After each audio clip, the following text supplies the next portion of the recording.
This is Van Electric Ghost in this episode on Anchor FM. Our latest repost by SoundCloud releases, Spotify playlist, NeverWHERE. Now, we have been working with indie labels, but we've decided to take advantage of the SoundCloud program for their, Spotify Premier members to be able to be part of their Repost by SoundCloud program, which allows you to actually get on all the streaming services and be part of official playlist on Spotify and on SoundCloud. And the cool thing about this is there's so many not legitimate playlist pictures and bot pictures on the net that ask you for money, and you don't know if you're really going to get nothing but fake members, like auto-generated, not real bot followers. In this program, you're actually going to get organic, real listeners.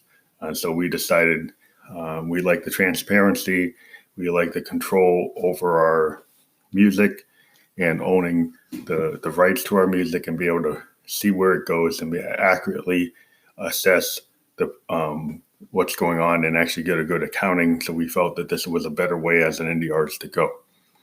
So all future releases, except for one release coming out on Motorhead Records, is going to be through this Repost by SoundCloud program. We had a bunch of songs here. It's kind of like a hodgepodge of songs. One of the oldest songs on this list is a song that we like a lot. Is a song that we wrote for the Dark Ghost album that we never put out, called If Love Has No Ceiling, Why Is My Heart on the Floor? And that was one of our first experiments with the Mon-Fri sampler. And that is a Eurorack sampler from Make Noise. And we used it to create what we call in the ditch type of sound. And what that means is if you're a fan of Neil Young had a trilogy of records, Time Fades Away, and then he had On the Beach, and then he had the famous album that was kind of like Feels Like Everything's Falling Apart, and now it escapes me. But the idea, Tonight's the Night. And so that trilogy of records, he called the In the Ditch trilogy, because he had done Harvest and he had done this Nashville really tight musicianship with studio musicians, very, well composed, tightly composed record. And then he went for this kind of loose, almost falling apart, kind of like the Velvet Underground. It's kind of like the basis of alternative music, or the idea that you can do things where it's a little sloppy. I don't like to say sloppy, but it's not as tight as a highly composed record. It is purposely time changes a little, off key, hitting the wrong notes, but it's got feeling. And so the idea with this song was to kind of have this kind of like reckless recording that gives you true feeling. And it came from a relationship that fell apart. And Josephine's really, hurting. You can kind of feel the hurt, and it's got this really haunting ghost sound, which was the whole idea of Dark Ghost record, was to have this kind of dark ghost feel where you can hear the ghost and you actually hear the phantom and this kind of moaning backwards tape capability that we got from the Mon-Fri. It's a track that we've always wanted to release, and we finally released it here. It will probably come out in a full Dark Ghost Volume 1 collection that we wanted to put out a long time ago. We'll probably put that configuration out. We are focusing on a brand new record that's going to come out in August called The Flower Underground, which focuses on our new capabilities with our modes. Since we've got our Moog Grandmother, Moog DFAM, and a Moog Mother 32.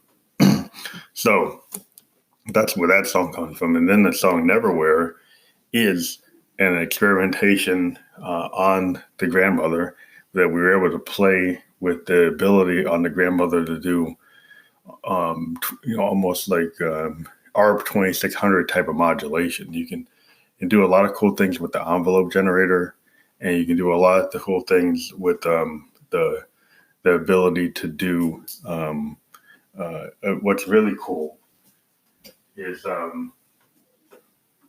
the sample and hold unit allows you to do random voltage. And if you take advantage of that with the envelopes on this machine, you can do a lot of things that sound similar to what you can do on a 2600, which when we get into that random voltage and envelope following and things like that, you get into sounds that sound like, R2D2 type sounds that you would be familiar with on like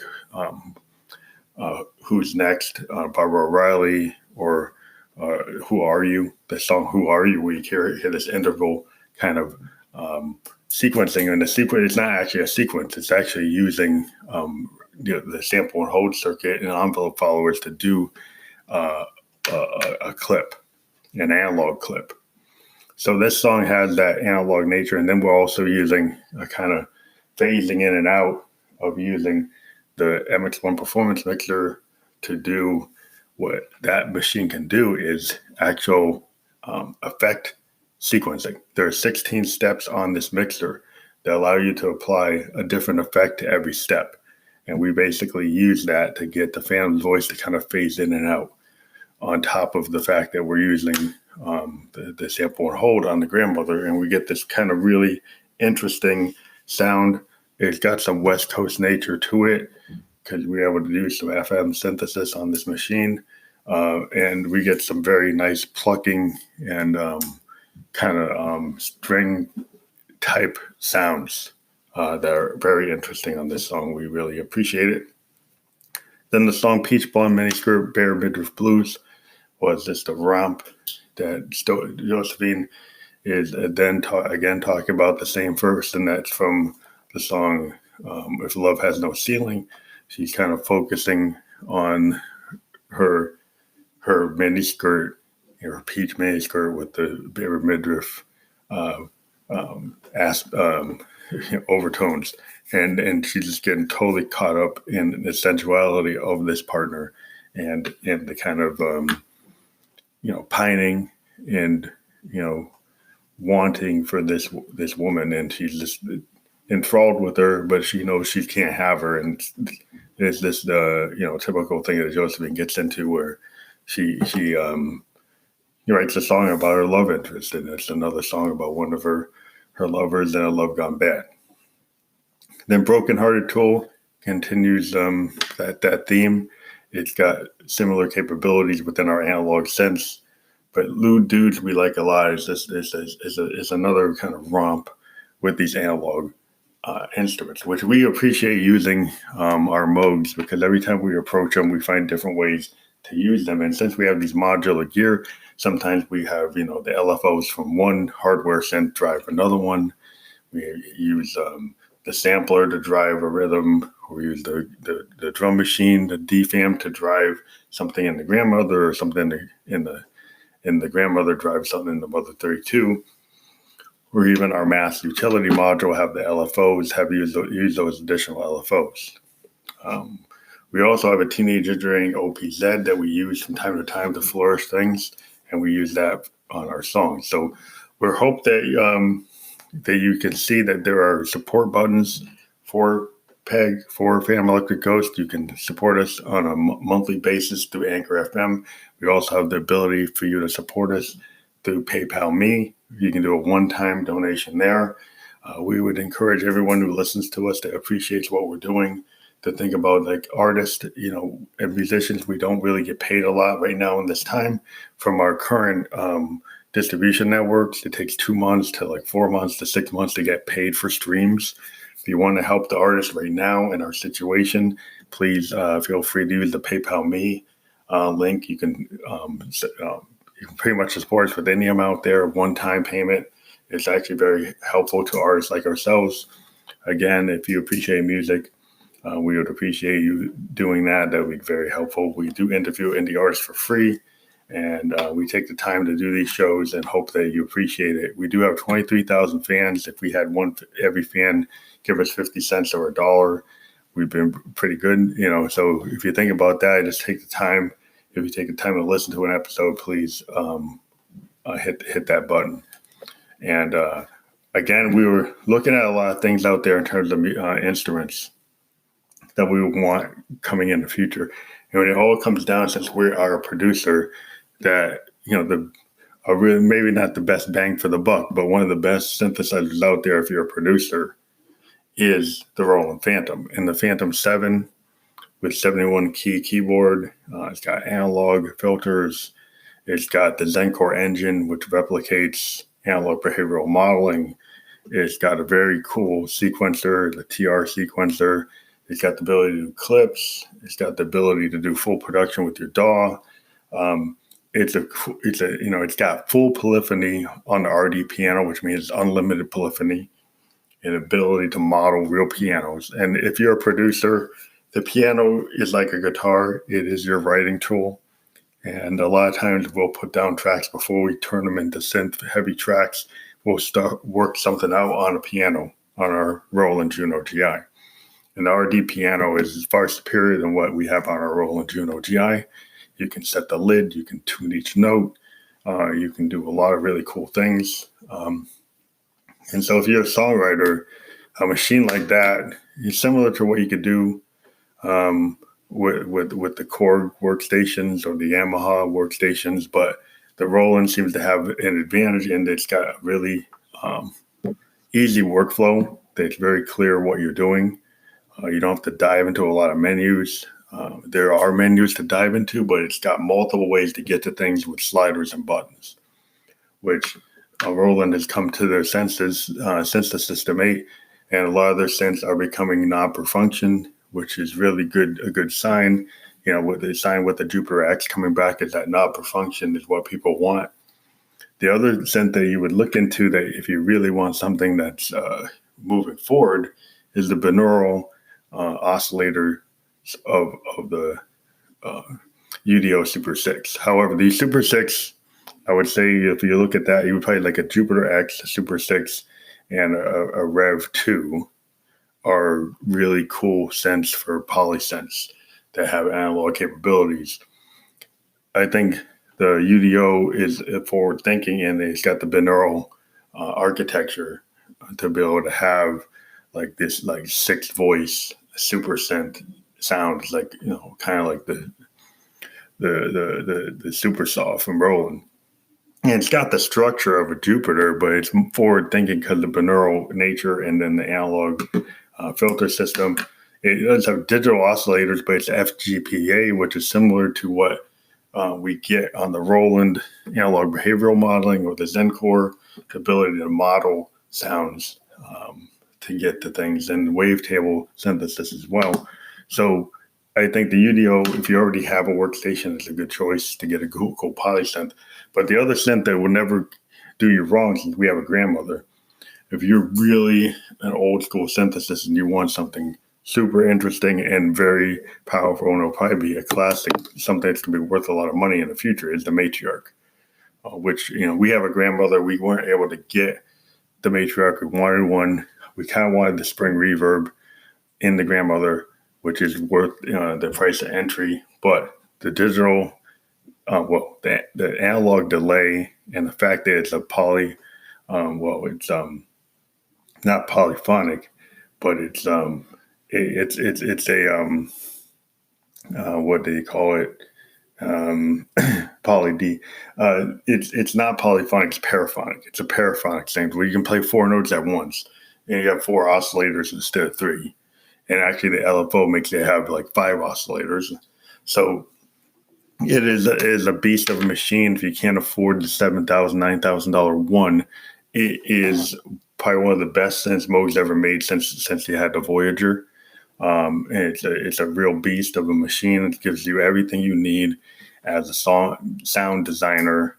It's been compared to the ARP 2600 in terms of its modulation capabilities, because it has many different overrides and a lot of deep dive things that you can do under the covers with a computer. There's a lot of control over this machine, even more so than the grandmother. it is an amazing synth. It has a lot of power. It has really good tone. It'll give you a big edge as a lead instrument. And the cool thing about it, because everything's not per function at the nth degree.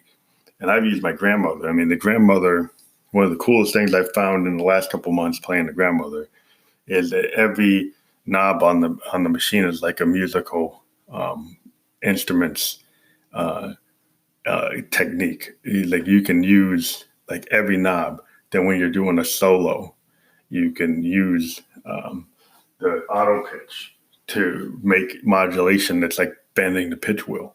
You can use the modulation wheel. You can use the FM synthesis. You can use the resonance. You can use the spring reverb, and you can use them to taste. And you can make your solos, Keith Emerson like or Rick Wakeman like, not just using the pitch bender or the modulation wheel, but you can use all the aspects of the surface controls, and it gives you something you can't do on a soft synth with a MIDI controller. You just can't do that unless you go and set up a bunch of pedals to do it. And you still don't have the intuitive nature of seeing, okay, I'm actually using the cutoff, I'm using the resonance, I'm using the spring reverb, and it's right there on the surface while you're playing. And there's nothing like that when you have an analog synth. And it's very clear cut. There's not a lot of multiple settings for these dials, so you know exactly what you're doing. And so you can override things and use the attenuverters to create new relationships on what you're going to do. And that's probably one of the coolest things is the attenuverters. And there's more of them on a matriarch than on the grandmother. So that is a really good choice if you're looking at something, but you're still in subtractive synthesis. But even on the UDO, you're in a subtractive synthesis mode. So you're not getting into additive synthesis as much.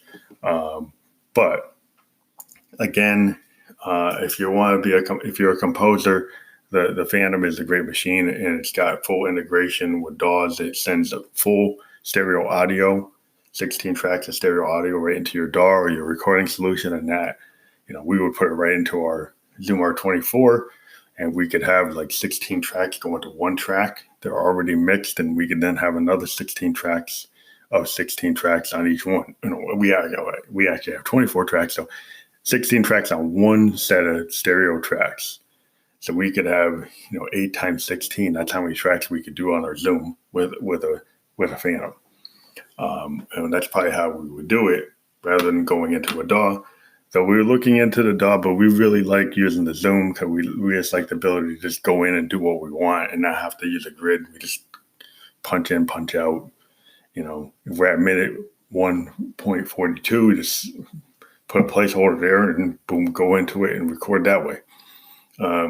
It's kind of what, you don't have the grid to say like a full grid. You just have a single grid at one time. It's hard to, you can't split everything out like you can on a DAW, and you're making it hard, Phantom, you're making it hard on yourself. But we think that limitation makes our music sound quite different than anyone else. If you listen to us, and we don't want to be blowing our own horn, but we don't really sound like anybody else.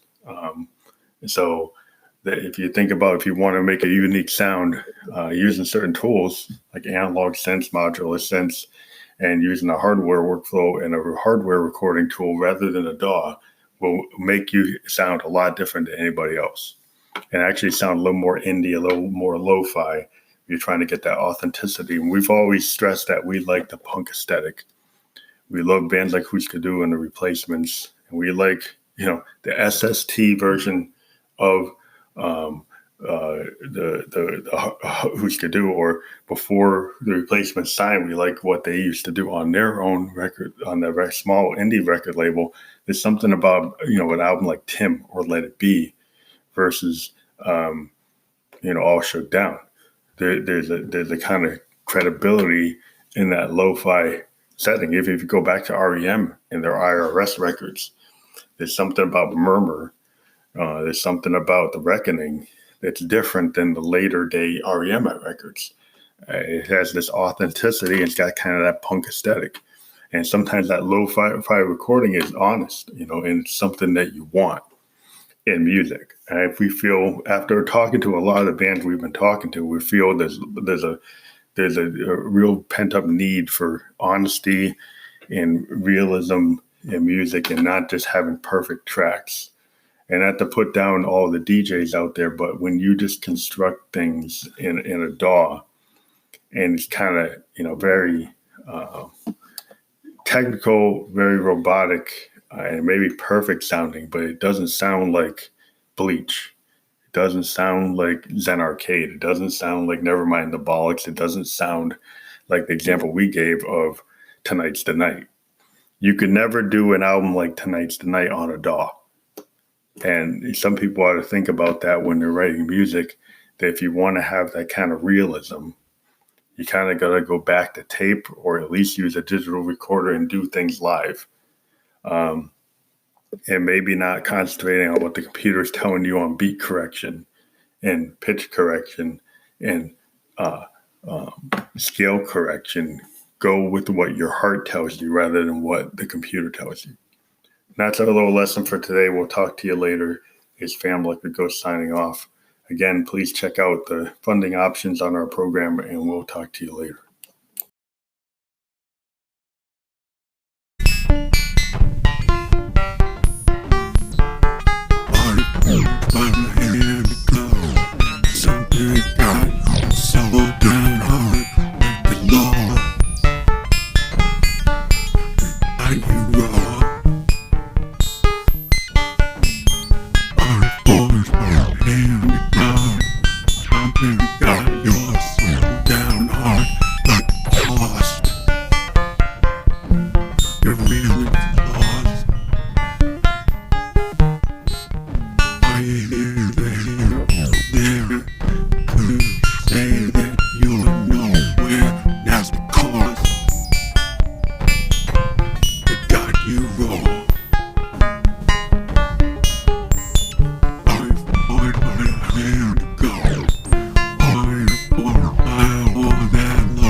I want from you is to consume you, dude.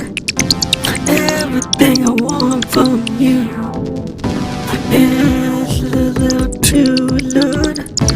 Oh, don't go to that roof. Oh, go down on you. All consumed, but I'm not playing fool. All that I want from you is everything you can do. Oh, all consumed. Oh, gonna go down on you.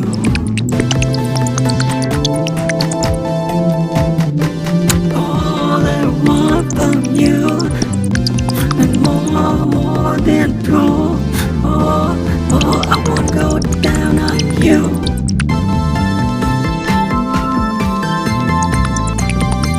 You could play the fool. You could be dumb cruel. Oh, that's the golden rule. All I want from you, oh, is to consume every part of you. Gonna go down on the roof. All I want from you is everything that you can do. All consumed. Oh, I'm not your wanting fool. Oh, fuck the golden rule. Now I wanna just do it for you.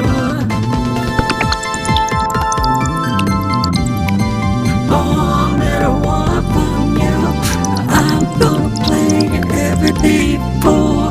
I'm gonna be all consumed.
definitely hit the floor. Oh, when you hit the door. Oh, you call me that word. I guess I'm your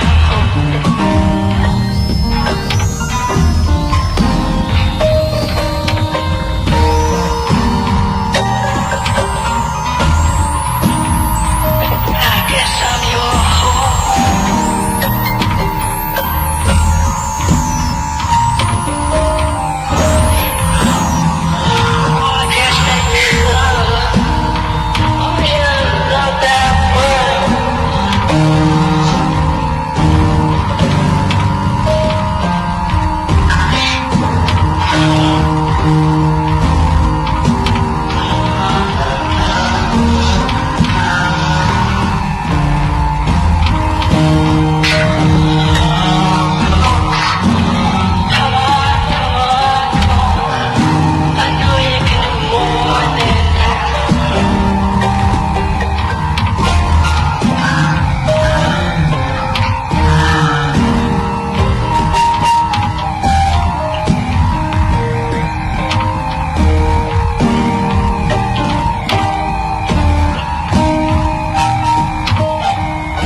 show me